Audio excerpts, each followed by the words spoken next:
La lecture de la parole se trouve dans Jacques 1, versets 22 à 25. Mettez en pratique la parole et ne vous bornez pas à l'écouter en vous trompant vous-même par de faux raisonnements. Car si quelqu'un écoute la parole et ne la met pas en pratique, il est semblable à un homme qui regarde dans un miroir son visage naturel et qui, après s'être regardé, s'en va et oublie aussitôt quel il était. Mais celui qui aura plongé le regard dans la foi parfaite, la loi de la liberté, et qui aura persévéré, n'étant pas un auditeur oublieux, mais se mettant à l'œuvre, celui-là sera heureux dans son activité. Amen.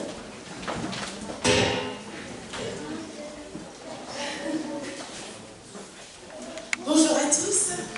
Alors ce matin, nous avons le plaisir d'accueillir Anne-Christine Boyer de l'église de Périgueux qui va nous faire la méditation et la présentation ce matin. Tout est parti d'un désir de jeûne. C'est pour cela que voilà, je me présente devant vous ce matin, d'une jeune de Périgueux, la personne de Julia, que je voudrais accueillir spécialement ce matin, avec son frère Elliot. Ils ne sont que deux jeunes à Périgueux, ils s'ennuient et ils avaient envie de rencontrer les jeunes de Limoges. C'est pour cela qu'aujourd'hui on se retrouve ensemble pour passer une agréable journée sous le regard béni de Dieu. Donc que Dieu nous garde et nous fortifie parce que Anne-Christine va nous présenter ce matin. Bonjour à tous. Alors j'ai vu que les chants n'étaient pas très connus ce matin, mais c'est des chants qu'on chante beaucoup dans les rassemblements de jeunesse. Et du coup c'était un plaisir et je vous encourage à les rechanter et à vivre les paroles. Et voilà, on était avec vous sabbat dernier pour les baptêmes. Et du coup, moi j'ai vu que vous aimiez bien les jeux bibliques. Alors c'est parti. Je veux bien la petite manette si c'est possible. Il faut la mettre.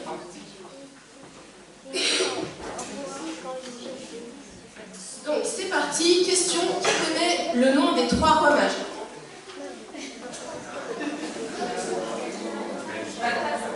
On en a un, très bien. Melchior. Et le troisième? Allez, on est en novembre, c'est bientôt décembre. On triche pas, pas internet. Bip. Bon, c'est Gaspard. Mais défi, qui peut trouver dans la Bible les prénoms des mages? Bonne réponse, ce n'est pas dans la Bible. Donc c'est pour ça, attention à ce qu'on croit savoir et ce qui est marqué dans la Bible. Autre question, combien de fois le mot commandement revient?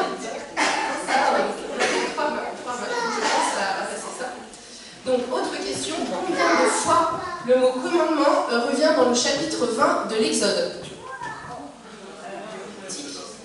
Tac. 0. Pas tout à fait. Combien? 7 fois. Pas 7 fois. Qui a dit 1? Une? Bien, bonne réponse. Super. Et oui, on le retrouve que dans le verset 6. Donc sinon, on parle de 10 paroles. Et si ma langue fourche et dit 10 commandements, et bien vous aurez le droit de peser et nous ferons les comptes en fin de journée. Donc oui, les mots ont beaucoup d'importance. Et c'est pour ça qu'on va plutôt parler de la loi de Dieu. De 10 paroles ou de décalogue en grec, 10 paroles. Le mot commandement peut renvoyer presque instinctivement à un dieu païen dans nos esprits, un dieu type Zeus qui fera gronder sa colère si un écart est trouvé. En pensant au mot, non pas décalogue, mais 10 commandements, pas la peine de peser, je suis consciente de ce que je dis. Donc le contact du mot commandement peut être repoussant. Encore une liste de trucs à faire ou surtout à ne pas faire, sinon je vais me faire taper sur les doigts. Et puis un truc de vieux barbu écrit sur une tablette de pierre, pourquoi en 2024 on lit encore ça? Et pourquoi dans le cadre, et c'est pour ça qu'on est là aujourd'hui, de la qualification aide, donc le petit écusson bleu chez les explorateurs, donc les scouts de chez nous, on nous demande d'apprendre Exode, verset 20 chapitre 20, versets 1 à 17. À moi, un collégien, à moi, apprendre un truc par cœur. Bon, je vais complètement, les amis, spoiler ce que je vais vous dire. Hein. La loi de Dieu est toujours actuelle, la loi de Dieu est toujours bonne, la loi de Dieu est toujours à connaître et à s'approprier. Et c'est pour ça que c'est votre affaire du moment, les jeunes explos, c'est pour ça que vous devez l'apprendre. Et il y a même un exemple actuel, en 2024, un exemple à 42,9 millions d'euros, juste de quoi vous maintenir attentif pendant les 15 prochaines minutes. Cette parenthèse ne restera pas sans réponse, promis. Donc c'est parti pour l'exploration de la loi de Dieu. Et pour ça, je vais m'appuyer sur des informations que j'avais eues lors d'une semaine de prière de la jeunesse, quand j'ai vécu à Grenoble. J'étais étudiante, et c'était le pasteur Pierre Franco qui était venu animer la semaine de prière. Peut-être que certains ici le connaissent. Donc il avait été mon animateur scout, donc chez les compagnons, donc de 16 à 21 ans, quand j'étais à Clononge au lycée. Et du coup, c'était super de le retrouver étudiante. Quelques années après, je me souviens d'avoir vécu une super semaine de prière, j'avais pris des notes, et donc j'ai retrouvé mes notes. Et pour préparer cette méditation de ce matin, j'ai aussi étudié ce livre donc, de Bernard Sauvagnat. C'est un professeur de théologie, il a même été doyen à la faculté de théologie. Et donc ce livre s'appelle La loi de Dieu. La liberté en 10 paroles. Il y a d'ailleurs une série de vidéos où il développe les idées de son livre, dont vous pouvez consulter, c'est sur la chaîne YouTube Adventiste FFF. Donc, je vous propose déjà, on va lire les 2 premiers versets du chapitre 20. Donc, ouvrez vos Bibles, on ne va pas trop bouger d'Exode 20, verset 1 à 17, vous pouvez ouvrir vos Bibles. Et moi, je vais commencer à lire les 2 premiers versets. Alors, Dieu prononça toutes ces paroles. Je suis le Seigneur, ton Dieu. C'est moi qui t'ai fait sortir de l'Égypte, de la maison des esclaves. Et voici un commentaire de ce prologue, donc de ce début de texte, un commentaire tiré du livre. Dieu affirme, dans ces 2 versets que je viens de lire, Dieu affirme qu'il est Dieu. Et ce Dieu, c'est ton Dieu. Pour le premier auditeur de ces paroles, ce n'est pas forcément un Dieu qu'il a choisi, et donc qui est le sien par sa décision à lui, humain. Non, c'est un Dieu qui se veut le sien, c'est-à-dire qui le choisit, nous choisit. Choisit le peuple humain à qui il parle et l'individu à qui il s'adresse personnellement. C'est un Dieu pour lui, un Dieu avec lui. Un Dieu qui lui est favorable, un Dieu qui lui propose un pacte d'alliance. Ce Dieu a fait la démonstration qu'il est favorable à ce peuple en le libérant de sa condition d'esclave. Un Dieu qui ne veut pas de l'esclavage comme condition normale pour ce peuple. Libérer ce peuple n'est pas seulement un désir ou une intention, c'est un fait. Le peuple est bel et bien libre. Ce peuple a quitté l'Égypte, un nom qui en hébreu est dérivé d'un mot qui signifie étroit. Un peuple que Dieu a élargi, a libéré de l'étroitesse dans laquelle il vivait. Un peuple qui a échappé aux armées égyptiennes, qui le poursuivaient par des chariots et de guerre et des armes. Le peuple ensuite a chanté sa délivrance, fait une grande fête pour célébrer la nouvelle liberté. Il est donc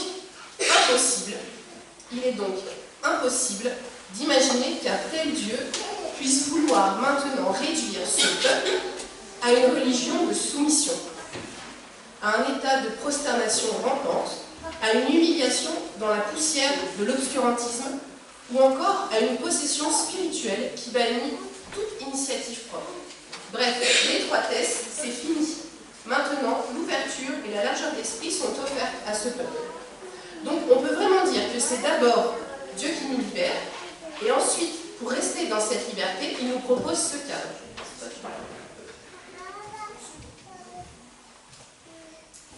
Et c'est vraiment un point de départ indispensable, ce schéma-là. Dieu nous aime, il nous libère et nous donne un cadre. Et non pas, comme parfois on peut le véhiculer, Dieu donne un cadre, si tu le suis et que tu n'en sors pas, alors peut-être Dieu pourra t'être favorable. Donc voilà, le schéma de base est posé, et du coup on va pouvoir avancer dans la lecture d'Exode 20, les versets 3 et 6. Alors je ne sais plus à qui j'ai demandé, mais simplement la personne à qui j'ai demandé si elle veut bien lire. Exode 20, versets 3 à 6. Ah yes, merci Raymond.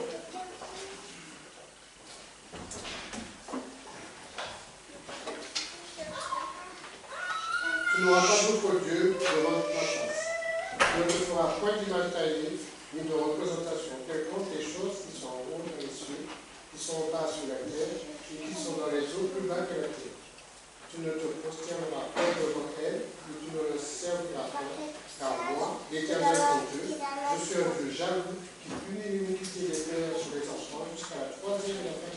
génération de ceux qui nous haïssent, et qui fait miséricorde jusqu'à 1000 générations à ceux qui l'aiment et qui gardent le commandement. Voilà, c'était le mot commandement du verset 6 de tout à l'heure. Merci beaucoup, Raymond, super.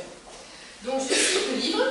On constate dans ce texte que Dieu, au départ, se trouve face à face avec son interlocuteur pour l'interpeller sur les groupes humains auxquels il appartient et sur leur comportement religieux qu'il peut adopter. C'est comme si Dieu disait, parlons d'abord de ce qui se passe dans ton église, dans ta synagogue, dans ta mosquée, dans ton temple, ta pagode. Là, tous savent que tu crois, mais que crois-tu vraiment?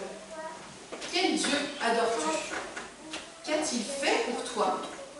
Quel sentiment éprouves-tu pour lui? Que transmets-tu aux générations suivantes par ton comportement? Fin de citation. Par la première parole, on peut dire Dieu veut nous protéger des faux libérateurs. Des faux libérateurs, tu t'écarteras. Parole numéro 2, attention aux superstitions paralysantes. Attention aux images que l'on se construit de Dieu, à ne pas s'emprisonner dans des images de Dieu négatives qui nous sclérosent. Et en milieu religieux aussi. Pardon, j'ai pas entendu. J'ai beaucoup apprécié ce livre de Louis Evely, que je vous conseille si vous souhaitez le lire, on me l'avait conseillé, donc La prière de l'homme moderne. Il n'a de cesse de dire que nous sommes des chrétiens, et même des chrétiens ressuscités. C'est-à-dire que nous vivons après la résurrection de Jésus, à la différence des peuples qui attendaient la venue de Messie. Et c'est en cela que nos prières doivent être différentes. Nous croyons au Dieu qui est le créateur de toutes choses, ça on y croit, et en plus, en étant créateur de toutes choses, il se bénit lui-même en tant qu'Emmanuel, c'est-à-dire Dieu avec nous, Jésus, Dieu incarné, Dieu fait homme, pour montrer à tous, à tout l'univers, sa justice.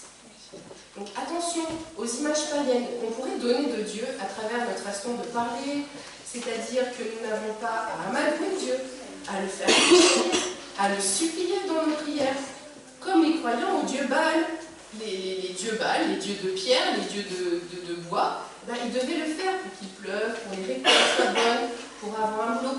Dieu a déjà tout fait. Il s'est littéralement donné pour nous. Comme le dit le texte d'Apocalypse 3, verset 20, il est là à la porte et il frappe.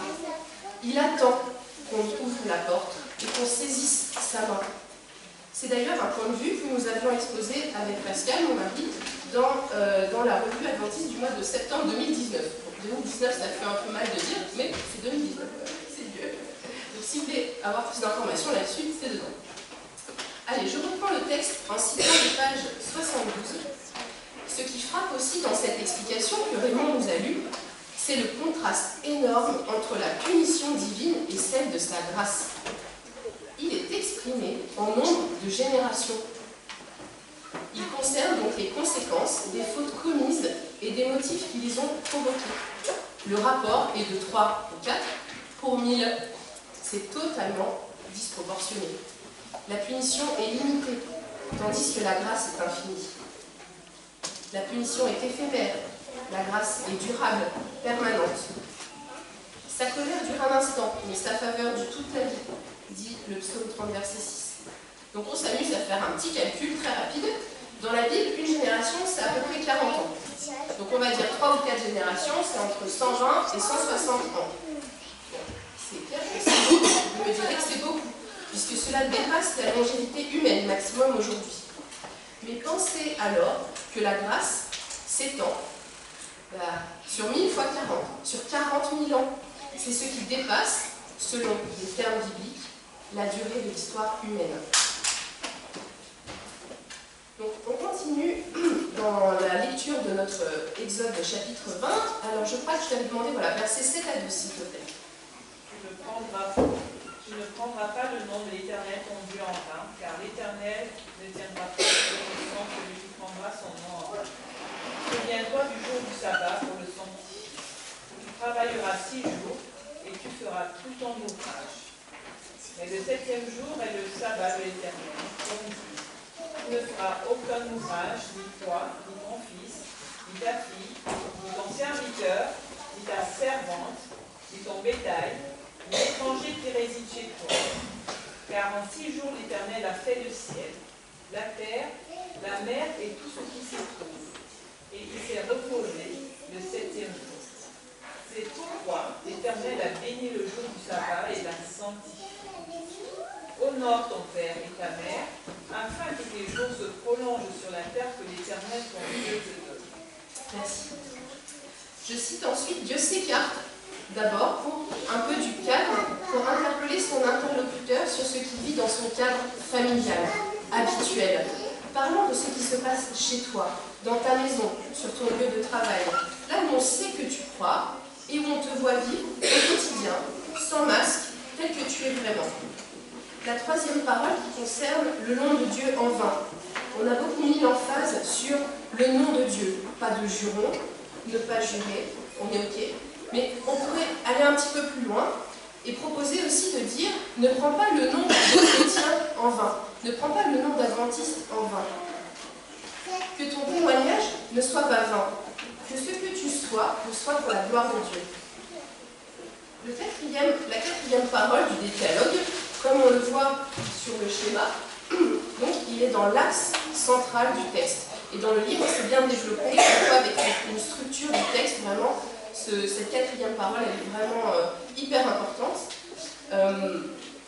Et voilà surtout une parole qui préserve la liberté. C'est même le test de la liberté par rapport à la dépendance. Est-ce qu'on arrive à arrêter une activité le sabbat? Écran, argent, peu importe l'activité. Un jour off où on se concentre sur l'essentiel. C'est vraiment une parole pour notre 21e siècle. C'est de l'actualité actuelle. J'ai lu un livre qui s'appelle Parents tout simplement. Donc, c'est un livre des années 2000. Là aussi, dans ma tête, il était récent. Bon, il est un peu vieux, mais il est toujours très actuel dans ce qu'il dit. Donc, ça parle d'éducation. Et à ma connaissance, l'auteur n'est pas chrétien, même pas adventiste. Mais dans ce livre qui sort comme ça de la bibliothèque, il parle du sabbat. Il parle du bienfait pour les familles contemporaines du 21e siècle. Donc il invite, c'est l'auteur, invite les parents à juste prendre du temps avec les enfants, sans speed, en famille, en nature, pas d'activité, pas de gestion domestique. Le sabbat quoi, tout le monde connaît déjà. Ben voilà, un livre de la bibliothèque qui parle du sabbat. Cinquième parole, qui concerne donc les papas et les mamans, liberté par rapport aux parents, des rapports libérateurs pour vivre pleinement sa liberté. Et ça, je m'adresse spécialement donc, à nos explos. On pourrait ajouter de tes parents, tu te souviendras. Un peuple qui oublie son passé est condamné à le revivre en permanence. Et malheureusement, on peut retrouver ça, c'est une technique de propagande. On se coupe du passé pour mieux pouvoir prendre le pouvoir sur toi. Donc, cette parole-là, c'est une parole de libération aussi. On va continuer. Maintenant, je vais demander à mon cher ami de lire Exode 20, versets 13 à 17. Tu ne tueras point, tu ne commettras point d'adultère, tu ne déroberas point, tu ne porteras point de faux témoignages de ton prochain, tu ne convoiteras point la maison de ton prochain, tu ne convoiteras point la femme de ton prochain, ni son serviteur, ni sa servante, ni son bœuf, ni son aile, ni aucune chose qui appartient à ton prochain. Merci, excuse-moi, c'était à toi que j'avais dit. Donc voilà, je cite, Dieu disparaît pour faire entrer en scène le prochain. Donc en fait, vous voyez, c'est les 3 sections. Il a divisé les textes des 10 paroles en 3 sections. Donc là, on est dans la dernière section. Dieu disparaît pour faire entrer en scène le prochain et interpeller le destinataire sur ses relations avec les autres. Parlons de ta manière de traiter les autres. Ceux qui ne savent pas si tu crois ou si tu ne crois pas. Tous ces anonymes que tu croises dans la rue, dans les transports en commun, à ton travail, où on va en vacances. Si ta religion ne fait pas de toi quelqu'un qui aime son prochain, alors elle est nulle et inutile. Fin de citation. Combien autour de vous, chacun des jeunes esprits, qui pouvaient être des lumières et des artisans de paix, simplement en disant stop au faux témoignage, stop. Stop aux conversations via tous les réseaux ou dans la cour, au collège, au lycée. Quand quelqu'un se fait insulter en disant stop, moi je ne participe pas à ça. En en ne tuant pas avec des mots, en ne trompant pas, en ne volant pas les idées, ni en ne volant pas les amis. Ça, ce sont des actes de guerrier que Dieu nous propose de faire tous, de nous positionner. Stop à la médisance. Bien sûr, ce sont là des idées personnelles et des citations du livre. Et il y aurait tellement plus à dire sur ce texte, mais le temps file. Donc je vais reprendre notre parenthèse de tout à l'heure, juste un petit exemple. Aujourd'hui, on est le 9 novembre 2024 et on comptabilise plus de 9 millions d'entrées pour un film. Voilà, 9 millions d'entrées. Comme vous voyez, c'est 13% de la population. Donc c'est le film Le Comte de Monte Cristo.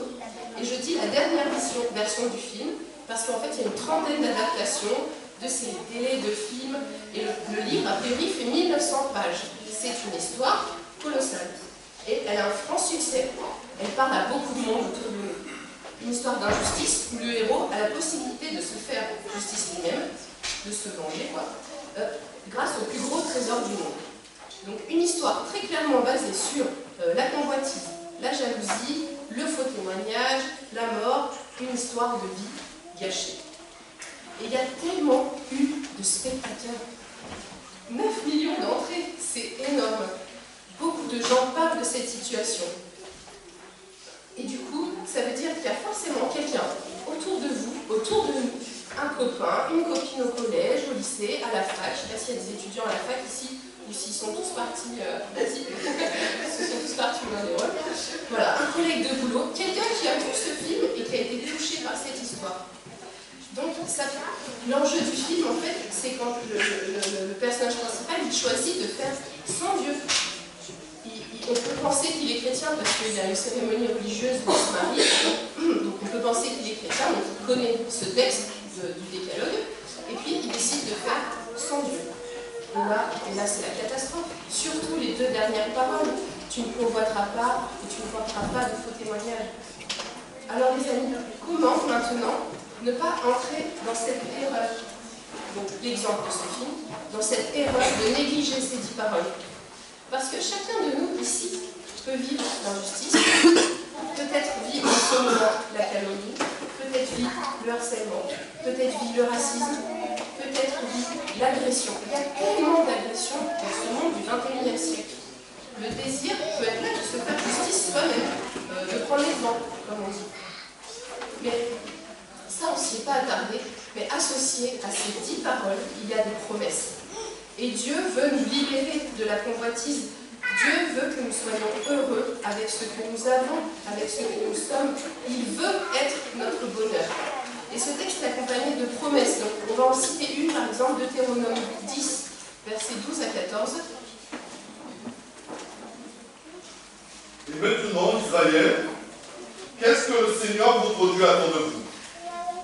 Il désire que vous le respectiez en le servant de tout votre cœur, de toute votre âme. Il désire que vous mettiez en pratique ces commandements, ces lois, que je vous communique aujourd'hui pour votre bien. Ô Seigneur, votre Dieu, appartient le ciel immense, la terre et tout ce qu'il abrite. Merci. Il y a énormément d'autres promesses associées. Dieu nous donne le cadre pour être heureux et il nous donne aussi plus. Il nous donne le modèle et la puissance. Le modèle, question, d'après vous, c'est qui? Merci. J'ai pas mis la diapo, mais merci. Je vais vous demander donc de lire Matthieu 5, verset 17. Ne croyez pas que je sois venu pour abolir la loi ou les prophètes. Je suis venu non pour abolir, mais pour accomplir. Jésus, merci Hélène, Jésus est venu pour accomplir la loi. Marc 2, verset 27. Puis il leur dit, le sabbat a été fait pour l'homme, et non l'homme pour le sabbat. Jésus est venu rétablir la loi à sa juste place. Et ce serait un autre sujet d'étude complète que de se plonger dans l'accomplissement de la loi et de la justice de Dieu à travers Jésus. C'est tout le plan du salut, c'est tout. Donc ça, c'est un autre sujet. Mais on va faire quand même une dernière question. Allez, c'est parti. D'après vous, quelles sont les 2 fêtes qui arrivent 10 jours après la Pâque? 10 jours après la Pâque. La fête de la Pentecôte, une. Alors, c'est pas les tabernacles. Peut-être qu'elle a un autre cabanes, la fête des huttes. Non, c'est pas ça. Mais il y a de bonnes intentions, continuez, il n'y a pas de nombre limite de réponse. Alors, l'ascension, c'est clair. La fête de l'église. Pardon, je me suis trompée. Parce que Pentecôte, c'est 50 jours après. 50 jours après. 50 jours après. Oui, ah pardon. Alors, en fait, je voulais vous parler de la fête de Shavuot. La fête de Shavuot, mais peut-être que c'est moi qui ai fait une erreur. C'est possible. Ouais, je pense que Shavuot, c'est les cabanes. Shavuot, c'est les cabanes. Parce que Shavuot, c'est l'anniversaire du don de la Torah. Et les cabanes, pour moi, c'est le souvenir d'avoir vécu dans le désert. Peut-être que c'est ça. Ou il faut que je révise, les amis. Là, il faut que je révise, c'est sûr. Bon, bref. La fête de Shavuot. Ah, mais non, j'ai mal posé ma question. C'est bon, j'ai juste 10 jours après l'ascension. Ah, d'accord. Pardon. Excusez-moi, j'ai fait un peu compte. 10 jours après l'ascension, c'est la Pentecôte. 50 jours après la Pâque, c'est Shavuot. C'est bon, on l'a vu. Donc oui, parce qu'elle se fait 7 semaines après la Pâque. Et donc, lors de la Pentecôte, il y avait beaucoup de Juifs qui étaient présents à Jérusalem, car ils étaient rassemblés pour cette fête. Et quoi de mieux pour vivre cette loi, la loi de Dieu, que le don du Saint-Esprit? Puisque la Pentecôte, c'est la fête qui fête le don du Saint-Esprit. Donc le verset 7 de 2 Corinthiens 3 nous dit « Or, le Seigneur, c'est l'Esprit, et là où est l'Esprit du Seigneur, là est la liberté. » Et là, on peut dire que la boucle est bouclée. Jésus, Dieu, le Saint-Esprit sont là pour notre bonheur. Dieu sait ce qui est bon pour nous, et comme un papa, comme un jar, comme un papa avec plus de connaissances, plus d'intellectuel, voilà, un super papa du ciel, quoi, le créateur, il met les limites pour vivre et être rassasié, pour être libre. Jésus, Dieu fait homme, qui nous comprend en tout point, puisqu'il est venu dans notre condition humaine, nous laisse sa paix. Et en reprenant Jean 14, verset 27, « Je vous laisse la paix, je vous donne ma paix. » Donc c'est Jésus qui parle, moi je ne vous donne pas comme le monde donne. Le Saint-Esprit, le cadeau de Dieu, pour vivre une communion encore plus intense avec Dieu, c'est aussi un autre sujet d'étude complet du lien intime entre le Saint-Esprit qui nous transforme et qui nous permet de vivre dans les voies de Dieu, un chemin qui va de libération en libération. Mais pour résumer, j'aimerais vous laisser les idées suivantes. Donc je cite le livre, page 123, par l'étude du prologue et de l'axe central, c'est-à-dire la 4e parole, on le voit qu'elle est vraiment au centre de ce décalogue, on acquiert une image de Dieu qui est bien différente de ce que certains imaginaient. C'est comme si nous étions invités à signer un contrat d'embauche avec un employeur qui nous aurait libérés d'une prise d'otage et qui mettrait au centre du contrat les vacances qu'il nous donne. Alors, comment ne pas voir en lui un visage bon, bienveillant, cherchant avant tout notre liberté et notre bonheur? Ces 10 paroles, deuxième point, sont toujours d'actualité, et même plus que jamais.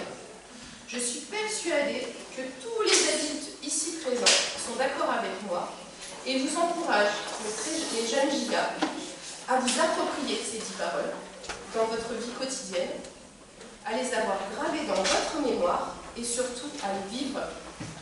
Et même plus, point suivant, par le contact privilégié avec Jésus et par l'action du Saint-Esprit en vous, quand vous êtes témoin de choses qui peuvent tuer, tromper, voler, calomnier, lorgner, que vous puissiez dire stop. Moi, je prends position pour mon prochain. Et je veux que mon prochain puisse aussi vivre cette liberté que Dieu lui promet. Et je souhaite que vous puissiez vivre, que nous puissions, que tu puisses vivre, tout le monde puisse vivre cette intimité avec Dieu dans le cercle de la famille, dans le cercle de l'Église, cette intimité avec Dieu dans cette journée mise à part, le sabbat, rencontrer personnellement Dieu qui nous aime avec une passion jalouse. J'ai repris ce terme-là parce qu'on l'a lu tout à l'heure dans la 2e parole et On va juste se dire que, enfin c'est le commentaire que propose Bernard Sauvagnat, cette jalousie est celle d'un être amoureux. Un être qui rêve que son amour suscite en retour un amour fort.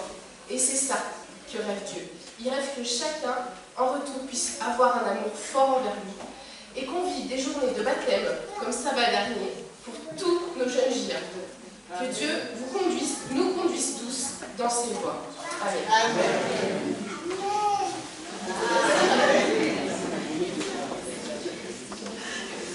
Il est dans vos cœurs. Tendre Père, oui, je veux te remercier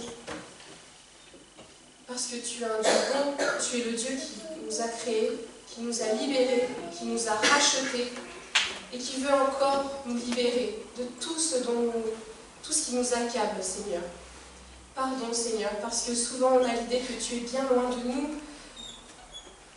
alors qu'en fait tu es si proche et tu as toujours la main tendue vers nous. Je te prie, Seigneur, que chaque personne ici puisse saisir pleinement ta main, que chaque jeune puisse avoir le souhait de s'engager avec toi. Parce que, Seigneur, tu es le Dieu de la vie avec un grand V. Tu es le Dieu qui a vaincu la mort. Tu es le Dieu de la libération. Seigneur, tu es le Dieu qui revient bientôt, qui revient très bientôt. Nous en sommes convaincus, Seigneur. Merci de ce projet de vie que tu nous as offert au travers de Jésus, au travers de l'Esprit Saint. Merci de ta parole. Nous l'avons étudiée cette semaine, dans cette semaine spéciale de prière, d'étude de la Bible sur ta parole. Et nous voulons, Seigneur, saisir ce joyau que tu as mis entre nos mains. Comme nous l'avons prié cette semaine, que tu puisses pleinement te révéler dans les textes que nous lisons, que nous puissions avancer jour après jour, à approfondir ces textes qui veulent nous conduire vers toi. Et Seigneur, je te prie pour que chacun puisse être un témoin vivant. Comme nous l'avons dit, lève-toi et va dire aux autres qui tu es. Réconcilier ce ministère de réconciliation que tu nous as confié, afin de réconcilier le monde avec toi, parce que tu veux en sauver le maximum. Père, voilà, c'est notre souhait de coopérer avec toi, parce que c'est ton œuvre, c'est toi qui as déjà pourvu, qui pourvoit à chaque conversion, et nous souhaitons, Seigneur, participer à cette œuvre merveilleuse. Conduis-nous dans tes voies, là où nous sommes, et merci, tout simplement merci pour ce don que tu nous donnes au travers de Jésus. C'est dans ce beau nom de notre Sauveur qui revient bientôt nous chercher que nous te prions. Amen. Amen. Je vous invite à écouter cette bénédiction que l'Éternel lui-même a demandé à Aaron et à ses fils de bénir son peuple. Que l'Éternel te bénisse et qu'il te garde. Que l'Éternel fasse luire sa face sur toi et qu'il t'accorde sa grâce. Que l'Éternel tourne sa face vers toi et qu'il te donne la paix. Que vous soyez bénis et merci pour la bénédiction du Shabbat. Amen.